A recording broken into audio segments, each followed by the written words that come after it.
کچھ نہیں جانتے.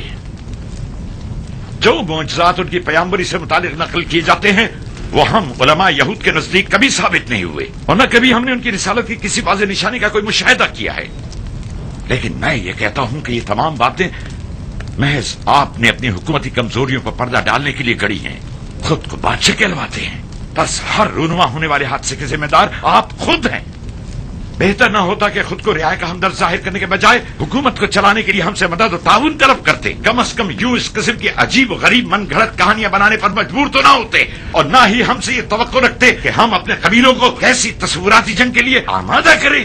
کیا یہ آپ نہ تھے جنہوں نے بنی اسرائیل کی رہنمائی کی ذمہ داری کام کم سے چھین لیا تھا اور داؤد کی کتاب زبور کا نفاذ کر کے ہماری کتاب توریت کو پس پش ڈال دیا تھا؟ آپ نے سفینہ نوح میں موجود تمام تبرکات پر بھی قبضہ کر لیا، حالانکہ ہم علماء یہود شریعت موسیٰ کے وارثین میں سے ہیں.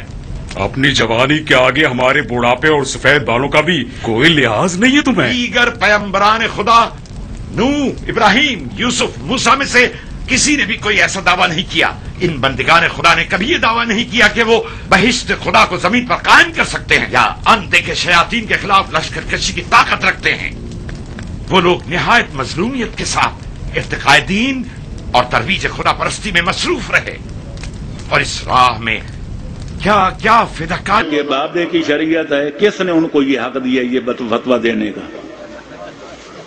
دین بنانا نبی کا کام نہیں، دین میں کچھ گھٹانا بڑھانا امام کا بھی کام نہیں. دین بنانے کا محکمہ صرف خالق دین کو حاصل ہے، جو مالک یوم الدین ہے. دین کے اجزاء، دین کے عقائد، دین کے واجبات، دین کے محرمات، دین کے سنن و مستحبات، دین کے مکروہات و مباحات بنانا اللہ کا کام.